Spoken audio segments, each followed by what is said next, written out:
پھر میں ابھی زندان میں آ گئی اور اس قید خانے میں میں برسوں سے اس پر رو تو رہی ہوں کہ میں زندان میں ہوں، لیکن خوش ہوں کہ میرے اللہ نے میری مدد کی، میرے نبی نے میری مدد کی، اور بالآخر میری عزت اور آبرو محفوظ ہوئی، اور میرے اندر یہ یقین پیدا ہوا کہ اگر انسان مصیبت میں ثابت قدم رہے، اگر انسان جو ہے وہ تکلیفوں میں ثابت قدم رہے تو اللہ کی مدد ضرور آتی ہے، مدینے سے نصرت ضرور آتی ہے۔ اور آج بھی اب میں ہر دن اس بات کا انتظار کر رہی ہوں، فریاد کرتی ہوں راتوں کو، یا رسول اللہ زندان میں قیدی بن کر کے پڑی ہوئی ہوں، مدد فرمائیں۔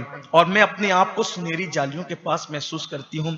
اور پھر وہ سب رونے لگی، اور غزالہ کے ساتھ اس کی بڑی بہن جو ملکہ تھی اس کو بھی کمرے میں بلا لیا گیا، دونوں بہنیں ایک ساتھ رہنے لگی۔ چند دن ہی گزرے تھے کہ غزالہ اچانک خواب سے بیدار ہوئی، اور خواب سے بیدار ہونے کے بعد کہا، آپا جان، کہا کہ او نصیب کی دشمن، اب بتا کیا تکلیف سنانا چاہتی ہے؟ کہا آپا میں نے خواب دیکھا ہے کہ ایک گھوڑوں کا نہ ختم ہونے والا سلسلہ ہے، اور جس پر نوجوان، بہت خوبصورت نوجوان، اونچی کلگی والے، جن کے سر پر سفید نورانی تاج سجے ہوئے ہیں، ان کو میں نے دیکھا، اور اشارہ ہو رہا ہے کہ گویا کہ ہماری مدد آ رہی ہے، وہ ہماری مدد کو آ رہے ہیں۔ کہا اللہ تیرا خواب مبارک کرے، لیکن اس زندان سے ہمیں کون چھڑائے گا؟ تو کہا یقین کر اللہ کی مدد آئے گی، مصطفیٰ جان رحمت مدینے سے مدد کریں گے، اب بھی امداد کا سلسلہ جاری ہے، کوئی ان کو پکار کر تو دیکھے۔ بس زندان کے اندر گویا کہ ایک ماحول تھا، اور پھر انتظار ہو رہا تھا کہ مدد آئے گی۔ ایسے میں زندان میں جو 2 ٹائم کا کھانا ملتا تھا وہ 1 ٹائم ہو گیا۔ کنیز سے پوچھنے پہ پتہ یہ چلا ہے کہ سلطنت پر حملہ ہونے والا ہے، سمرقند پر، اس لیے غلہ محفوظ کیا جا رہا ہے، اور 2 ٹائم کا کھانا 1 ٹائم کر دیا گیا ہے۔ جب حملے کا خطرہ ختم ہو جائے گا واپس زندان میں آپ کو 2 ٹائم کا کھانا دیا جائے گا۔ یہاں کھانے کا دکھ نہیں تھا، خوشی اس بات کی تھی کہ آنے والی یہ فوج جو ہے وہ لوٹ مار والی فوج نہیں ہے، بلکہ اللہ کی مدد ہے۔ چند دن کے بعد ایک صبح ایسا ہوا کہ زندان کی دیواریں دہلنے لگی، اور زور زور سے گھوڑوں کے ہنہنانے کی آواز آنے لگی۔ ایک کنیز چیختی چلاتی آئی کہ شہر پر حملہ ہو گیا ہے، اور بہت بڑی فوج نے حملہ کر دیا ہے۔ اور اس کے بعد جیسے ہی غزالہ نے سنا، غزالہ ایک عاشق رسول، ایک بہادر پڑھی لکھی وہ لڑکی تھی، اس نے کہا آپا وہ لوگ آ گئے۔ زندان کے قیدیوں سے کہا اب تم قید نہیں رہو گی، وہ آ گئے جن کے لیے دعائیں کی جا رہی تھی، رات بھر سجدے کیے جا رہے تھے، مزگاں پر جن کو قیامت کے لیے آنسوؤں کے سوغات سجائی جا رہی تھی وہ آ گئے ہیں، یہ لوٹ مار والے لوگ نہیں ہیں۔ ایسے میں غزالہ نکلی، اب کوئی پہرے دار نہ تھا، ہڑبنگ مچی ہوئی تھی۔ غزالہ نے ایک دوپٹہ کمر میں باندھا، ایک سر پہ ڈالا، اور زندان سے مشکل سے نکلتے ہوئے وہ محل میں گئی۔ محل میں کیا دیکھا؟ کوئی کسی کو روکنے ٹوکنے والا نہیں، وہی جو کنیزیں چمچگیری کرتی تھی وہ سہمی کھڑی ہوئی تھی، اور حال یہ تھا کہ سپاہی حواس باختہ تھے، فصیل سے جو ہے وہ داخل ہو چکے تھے، وہ فوجی، دروازہ ٹوٹنے والا تھا، کھلنے والا تھا۔ ایسے میں اس نے کہا ذرا میں وہ اپنے خواب کی تعبیر بھی تو دیکھوں، وہ سفید تاج والے، سفید کلگی والے لوگ کون ہیں؟ اور وہ وہی لوگ ہیں۔ اس نے جیسی برج سے جھانک کر کے دیکھا تو کہا کہ ارے یہ وہی تو لوگ ہیں جن کو میں نے خواب میں دیکھا تھا، اور یہ مدد اور نصرت کے لیے بشارت دی گئی تھی۔ اس کے بعد غزالہ جو ہے وہ انتظار میں کھڑی ہو گئی۔ ایسے میں دروازہ ٹوٹا، اور دروازہ توڑنے کے بعد جب وہ بڑی فوج اندر کو داخل ہو گئی، اندر کو داخل ہوئی، ایک گرجدار آواز آئی، خبردار محل کی کسی چیز کو ہاتھ نہ لگایا جائے، عورتوں کو نہ چھوا جائے، کنیزوں کو ہاتھ نہ لگایا جائے، کسی بھی چیز کو، صرف سپاہیوں کو پکڑو، اور اس ظالم و جابر بادشاہ کو پکڑو جس نے ہوس پرستی کی بنیاد پر اتنا خرابہ کیا اور نقصان کیا۔ غزالہ کو لگا ارے یہ آواز تو میری جانی پہچانی آواز ہے۔ پھر آواز آئی خبردار محل کی کسی چیز پر ہاتھ نہیں ڈالنا، عورتوں کو نہ چھونا، عورتوں کی حفاظت کرنا۔ ارے آواز تو یہ میرے ابا کی آواز ہے، لیکن ابا تو انتقال کر چکے ہیں، ابا تو شہید ہو چکے ہیں۔ قرآن میں کہ شہیدوں کو زندگی ملتی ہے، لیکن ایسی بھی کوئی زندگی؟ جیسی وجود کو دیکھا تو سامنے باپ تھے، اس کے والد تھے، وہی خراسان کا سوداگر جس کی یہ بیٹی تھی وہی تھا۔ باپ کو دیکھا، چہرہ چھپا لیا، مغالطہ تو نہیں ہو رہا ہے، آواز مشابہ ہو سکتی ہے، انداز بھی، چلنا بھی، چہرہ بھی، یہ کیسے ہو سکتا ہے؟ ایسے میں اس کو فوراً خیال آیا، جب میری ماں کا انتقال ہو رہا تھا، بڑی آپا اور ہم دونوں بچیاں تھی، ماں نے انتقال کے وقت اپنی یاقوت کی، چونکہ سوداگر تھے، یاقوت کی انگوٹھی اتار کر نشانی کے طور پہ اپنے شوہر کی کانی انگلی میں پہنا دیا تھا۔ تو ابا ہمیشہ اس کو کانی انگلی میں پہنے رہے تھے اور وہ یاقوت کی انگوٹھی تھی، تو یہ ابا ہی ہیں، وہ انگوٹھی تو دیکھ لوں، کیونکہ ابا تو ہمارے علم اور ایقان میں انتقال کر چکے ہیں، شہید ہو چکے ہیں، ڈاکو نے قتل کر چکے ہیں۔ تو جیسے ہی وہ انتظار کر رہی تھی کہ وہ انگوٹھی دیکھے، وہ گرجتے ہوئے گیا اور جب واپس پلٹ کر آیا وہ انگوٹھی چمکی، چمکنے کے بعد غزالہ نے آواز لگائی ابا، جیسی آواز لگائی اس نے سوداگر نے پلٹ کر کے بیٹی لپٹا کر کے دونوں ایک دوسرے سے روتے رہے، اور اس کے بعد کہا کہ ابا آپ یہاں کیسے، آپ تو شہید ہو چکے تھے۔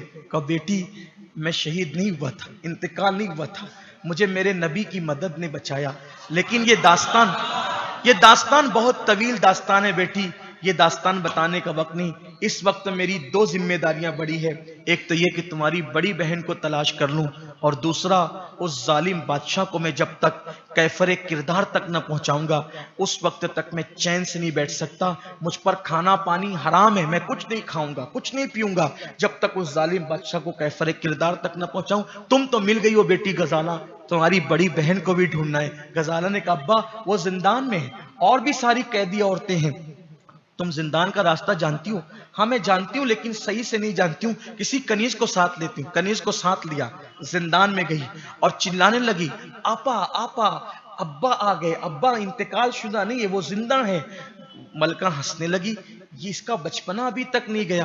جیسے زندان کا دروازہ کھلا، اس کی بہن نے اپنے باپ کو دیکھا، لپٹ کر کے رونے لگی، وہ جذبات کا پھر وہی تلاطم تھا، ابا آپ تو انتقال کر چکے تھے، آپ یہاں کیسے؟ اور بیٹی یہ داستان بڑی طویل ہے، ابھی اس کو رہنے دو۔ اس کے بعد سب کو زندان سے باہر کیا اور کہا آج کے بعد تم سب آزاد ہو، تم پر جو ظلم کیا گیا تھا، ظالم طاغوت جو ہے اس وقت کیفر کردار کو پہنچنے کو ہے، وہ قیدی بنایا جا چکا ہے، اس کے ہاتھوں میں ہتھکڑیاں ہیں، اس کے پیروں میں بیڑیاں ہیں، جاؤ تم سب آزاد ہو۔ اور پھر کہا سب غلام آزاد ہیں، سب کنیزیں آزاد ہیں، سوائے ان کنیزوں کے جو بادشاہ کی چمچہ گیری اور دلالی کرتی تھی۔ اور اس کے بعد پھر بادشاہ کو پکڑ لیا گیا۔ آج سب خوش تھے کہ وہ سارے زندان کی قیدیاں آزاد ہو چکی تھی، ماحول آزاد تھا۔ سمرقند کے لوگ جو ڈرے اور سہمے ہوئے تھے، جب اللہ اکبر دوسری صبح نمودار ہوئی تو اس وقت بادشاہ کو ہتھکڑیاں پہنا کر اور اس کے پیروں میں بیڑیاں ڈال کر، اس کے گلے میں توق ڈال کر کے اس کو لا کر کے کھڑا کیا گیا اور سب کو کہا گیا۔ پھر اس سوداگر نے اعلان کیا لوگوں حاضرین سنو، دیکھو ظلم کا انجام کیا ہے، نفس پرستی کا انجام کیا ہے، عورت پرستی کا انجام کیا ہے، حسن پرستی کا انجام کیا ہے، اللہ کے ساتھ بغاوت کرنے کا انجام کیا ہے، دولت کی وجہ سے غرور کرنے کا انجام کیا ہے۔ دیکھ لو اپنے طاغوت کو، اور اب تم پر اس نے ظلم کیا، تمہاری بیٹیوں کے ساتھ اس نے بلاکاریاں کی، تمہاری بیٹیوں کی آبروئیں لوٹی، بغیر نکاح کے اتنے لوگوں کو اپنے حرم میں رکھا اور ان کو زندان میں ڈالا، انہیں قیدی بنایا، حسن پرستی کے لیے اس نے لوگوں کی عزت کی، آبرو کی پرواہ نہیں کی۔ آج تم اس کے منہ پہ تھوکنا چاہو تو تھوکو تاکہ لوگ اس کی ذلت دیکھیں۔ سب نے بیک آواز کر کے کہا اے اللہ کے بندے، اے مرد درویش، اللہ نے تجھے اس کے لیے سزا بنا کر بھیجا، اتنا ہی کافی ہے، تم خود اس کے لیے سزا مقرر کرو۔ اس نے کہا، سوداگر نے کہا میں گوشہ نشین درویش ہوں، میرا کام جنگ و جدال نہیں، لیکن اللہ نے اس کام کے لیے مجھے منتخب کیا۔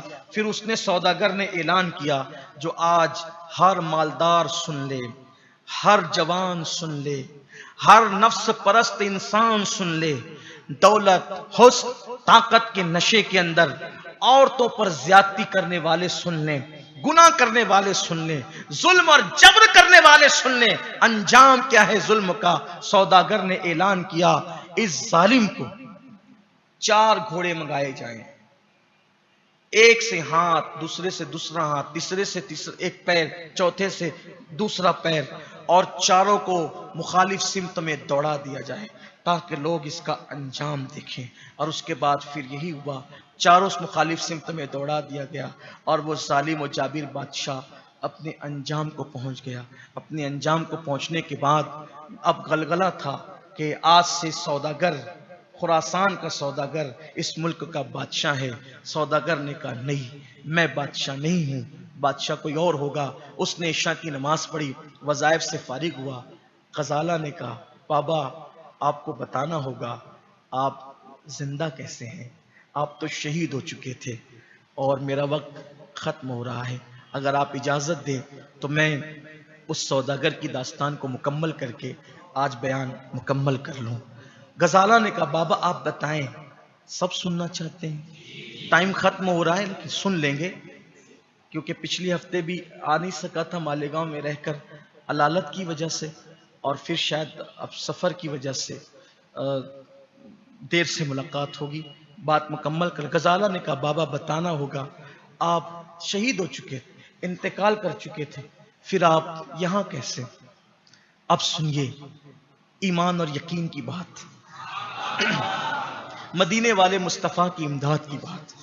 اہل عقل کہتے رہیں کہ وہ تو مر کے مٹی میں مل گئے، لیکن اہل عشق کو آج بھی ان کی مدد آ رہی ہے. اہل عشق کے سامنے امداد کے قافلے آج بھی اتر رہے ہیں. اہل یقین کو آج بھی ان کی خیرات مل رہی ہے.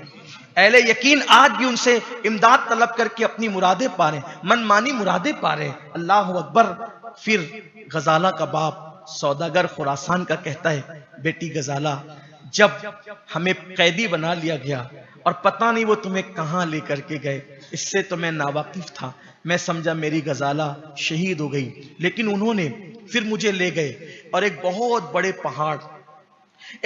بڑے پہاڑ پر لے جانے کے بعد مجھے وہاں سے انہوں نے کھائی میں پھینک دیا. جب انہوں نے مجھے کھائی میں لڑکا دیا تو جیسی انہوں نے مجھے کھائی کی طرف کر کے دھکا دیا، میں نے کہا یا رسول اللہ، حضور میری مدد فرمائیں، اس وقت آپ کی امداد کے سوا کسی کی امداد نہیں آ سکتی ہے. میرے امام کہتے ہیں واللہ وہ سن لیں گے فریاد کو پہنچیں گے، واللہ وہ سن لیں گے فریاد کو پہنچیں گے. اتنا تو ہو کوئی کہ آہ کرے دل سے، فریاد امتی جو کرے حال زار میں، ممکن نہیں کہ خیر بشر کو خبر نہ ہو. میں نے کہا یا رسول اللہ میری مدد فرمائیں، اور یہ کہہ کر میں نے انہی کے سہارے آنکھیں بند کر لی. اتنی گہری کھائی تھی کہ میں جو ہے کھائی میں گرتا رہا، لڑکتا رہا، اور کھائی تو اتنی گہری تھی کہ میرے جسم کو پاش پاش ہو جانا چاہیے، مگر گرتے گرتے میں نے ان کا نام لیا، ایسا لگا جیسے کسی نے مجھے اپنے دامن میں تھام لیا. تمہارا نام خدا کا لطف ہوا ہوگا دستگیر ضرور، جو گرتے گرتے تیرا نام لے لیا ہوگا. ایسا لگا جیسے کسی نے مجھے دامن میں تھام لیا، اور پھر ایسا یوں لگا جیسے کسی نے مجھے غار کے دہانے پر رکھ دیا. میں نے آنکھ کھولی، مجھے کوئی چوٹ نہیں تھی، میں غار کے دہانے پر تھا. میں جیسے غار کے دہانے پہ پہنچا، صبح پھوٹ رہی تھی، میں پانی نہیں تھا، میں نے تیمم کیا، تیمم کر کے نماز پڑھی، اور اس کے بعد پھر میں باہر اجالا ہونے کے بعد نکلا تو میں نے دیکھا کوئی نیچے سے اوپر جانے کی سبیل نہ تھی. میں گھومتا رہا، راستہ ڈھونڈتا رہا، اور صبح سے شام تک راستہ ڈھونڈتے ہوئے کوئی راستہ نہ تھا. پھر میں واپس غار میں آ گیا. میں نے غار میں رہ کر ایسی تنہائی میں عبادت کی کہ زندگی میں عبادت کا وہ مزہ نہیں آیا جو اس غار کے اندر آیا. 1 دن 2 دن 3 دن 1 مہینہ پورا اس غار میں گزرا. ہر رات بس ایک ہی فریاد تھی، اے خاصان رسول وقت دعا ہے. یہ کیفیت ہوتی ہے. اور یاد رکھنا جب دل سے پکارو تو ہی مدد آتی ہے. نکلنے کی کوئی امید نہ تھی. یہ 1 مہینہ گزر چکا تھا اسی غار میں، نہ پانی ہے نہ کھانا ہے، لیکن امداد اللہ اس کے رسول کی ہے. ایسے میں غزالہ کے والد کہتے ہیں خراسان کے وہ سوداگر، بیٹی ایک دن میں نے دیکھا کہ کچھ لوگ پہاڑ سے کمندے ڈال کے نیچے اتر رہے ہیں، کمند ڈال کر نیچے اتر رہے ہیں. میں نے انہیں سلام کیا، وہ مجھے آنکھ پھاڑ پھاڑ کے دیکھنے لگے. وہ مجھے آدم زاد نہیں سمجھتے تھے، وہ ڈر رہے تھے. جب وہ مجھ سے مانوس ہوئے، میں نے کہا تم یہاں کیوں آئے ہو؟ تو کہا کہ ہمیں پتہ چلا ہے کہ یہاں کے غار کے قریب میں ایسا تریاق موجود ہے کہ اگر منہ میں رکھ لیا جائے تو خطرناک سے خطرناک زہر ہلاہل بھی انسان کو نقصان نہیں پہنچا سکتا. اسی تریاق کی تلاش میں ہم یہاں آئے ہیں اور ہمیں وہ مل گیا. پہچان کی انہوں نے، جلدی جلدی نکالا، اور پھر جب وہ مجھ سے مانوس ہو گئے، میں نے اپنی داستان ان کو بتائی، پوری داستان حج کی اور وہ پوری داستان. تو انہوں نے کہا ہم اوپر جائیں گے، تمہیں بھی لے کر کے جائیں گے. بالآخر وہ اوپر گئے اور پھر مجھے بھی کمنڈ کے ذریعے سے انہوں نے اوپر کھینچ لیا. میں اوپر گیا، بڑی خاطر و مدارت کی، اور پھر مجھے وہ بستی میں لے گئے. میں بستی میں کیا پہنچا، مجھے اطلاع ملی ایک قافلہ مدینہ منورہ جا رہا ہے. میں نے سوچا میرا کچھ رہا تو نہیں، سب تو لٹ گیا ہے. اب میں وہاں نہ جاؤں تو کہاں جاؤں. میں اس حجاز کی طرف جانے والے قافلے کے ساتھ مدینہ منورہ چلا گیا. مدینہ طیبہ پہنچا اور سنہری جالیوں کے سامنے جب جیسے ہی پہنچتا، سلام پیش کرتا، غزالہ کی یاد آتی، میری غزالہ، اور پھوٹ پھوٹ کے رونے لگتا. کئی دن تک کے یہی حالات گزرے تھے، کئی دن تک. ایک رات مدینہ منورہ میں سو رہا تھا، مقدر بیدار ہوا، میرے آقا میرے خواب میں تشریف لائے. بس میری زبان پر غزالہ غزالہ اور غزالہ ہی تھی. حضور خواب میں تشریف لائے. آقا نے فرمایا جاؤ ترک میں، جاؤ ترکی میں، جاؤ ترکی کا بادشاہ قسطنطنیہ کے اندر تمہارا انتظار کر رہا ہے. مدینے سے نکلو اور فوراً وہاں جاؤ. ترکی کا بادشاہ قسطنطنیہ کے اندر آپ کا انتظار کر رہا ہے، جلدی سے مدینے سے وہاں جاؤ. میرا خواب سے بیدار ہوا، میرے اندر ایک طاقت تھی، قوت تھی. آخر مجھ گمنام سوداگر کا انتظار ترکی کا بادشاہ قسطنطنیہ میں کیوں کرے گا، میں سوچ رہا تھا. لیکن میرا یقین کہہ رہا تھا مدینے والے مصطفیٰ نے کہا ہے نا جانا ہے. مدینے کے تاجدار آقا نے کہا ہے جانا ہے، بس کیوں انتظار کر رہا ہے، وہاں جا کے پتا چلے گا. میں گھوڑا دوڑاتا رہا، اور جیسے میں قسطنطنیہ پہنچا تو میری ملاقات جو ہے وہ وہاں کے ایک سپاہی سے ہوئی. اس نے کہا جلدی جاؤ دارالخلافہ میں پہنچو، وہاں کا بادشاہ تمہارا انتظار کر رہا ہے. میں گھوڑا دوڑاتے ہوئے جیسی دارالخلافہ میں پہنچا تو کہہ رہا تھا ارے سوداگر تو کہاں تھا، میں تیرا انتظار کر رہا تھا. آپ میرا انتظار کر رہے تھے؟ کہا کہ مجھے تو حضور نے بتایا تو پتا چلا کہ آپ انتظار کر رہے، میں آ گیا. لیکن آپ انتظار کیوں کر رہے تھے؟ کہا آپ کو بتایا نا کہ قسطنطنیہ جانا ہے، اور مجھے خواب میں آ کر کے کہا کہ سوداگر کی بیٹی، میرے عاشق کی بیٹی غزالہ گم ہو گئی ہے، اور وہ سمرقند کے ظالم اور جابر بادشاہ کے تہہ خانے کے اندر قیدی ہے. فریاد ہو رہی ہے وہاں سے، اس لیے تم اس کے لیے لشکر فراہم کرو اور وہاں چڑھائی کرو. اور اس ظالم اور جابر بادشاہ کا وقت آ گیا اس کو ختم کرنے کا، اور وہاں اس کو فوج دو تاکہ وہ اس کو ختم کر کے اپنی بیٹی کو آزاد کرائے. جیسے ہی میں وہاں پہنچا کہ یہ لشکر لے کر کے جاؤ، اللہ کے رسول نے حکم دیا ہے، اور ساتھ ہی یہ بھی حکم دیا ہے غزالہ کو چھڑانا ہے، ظالم کو ختم کرنا ہے، اس طغیان کو ختم کرنا ہے، طاغوت کو ختم کرنا ہے. اور ان لشکر میں جانے والوں سے کہہ دو جو لشکر میں جائے گا وہ فتح اور کامرانی کے ساتھ واپس لوٹے گا. تو کہا یہ حضور علیہ السلام نے حکم دیا تھا. اور پھر حضور نے یہ بھی فرمایا جب فتح مل جائے گی اس ظالم کو قتل کر دینا اور اس کی جگہ کسی نیک دل انسان کو بادشاہ بنا کر رخصت ہو جانا. تو حضور کے حکم پر یہ سب کچھ ہوا. اب ہم جیت گئے. بیٹی میں یہاں کا بادشاہ نہیں رہنے والا، میں تو سوداگر ہوں. کسی نیک دل آدمی کو بادشاہت کے تخت پہ بٹھایا اور سوداگر اپنی بیٹیوں کو لے کر کے روانہ ہو گیا. یہ ہے تاریخ کا وہ واقعہ جس کو ہم نے آج زندان کے سیر کے نام سے بیان کیا. ہمارے لیے عبرت ہے. اگر حضور کا کوئی کلمہ پڑھ کے بھی زنا، ظلم اور زیادتی کرے، حضور اس کے خلاف فوجیں تیار کرواتے ہیں. اے میری قوم کے جوانوں، اگر طاقت اور قوت کے نشے میں پڑوسیوں پہ ظلم کرو گے، عورتوں پہ پاک کی نظر ڈالو گے، تو جیسے سمرقند کے بادشاہ کے خلاف حضور نے فوجیں تیار کروا دی، اس کے کلمہ پڑھنے کے باوجود تمہارا کیا انجام ہوگا اس کا خیال کرنا. اللہ ہم سب کو توفیق عطا فرمائے اور مدینے کے سرکار سے ہمارے رشتے کو اللہ مضبوط فرمائے. یہاں مظلوموں کو چاہیے کہ وہ اپنا رشتہ قلب حضور سے مضبوط رکھے. کوئی کتنا ہی بڑا طاقتور ہوگا، مدینے کی سرکار کو پکارو، ان کے وسیلے سے اللہ کو پکارو، انشاءاللہ مدد ضرور آئے گی. واللہ وہ سن لیں گے، فریاد کو پہنچیں گے. اتنا تو ہو کوئی کہ آہ کرے دل سے.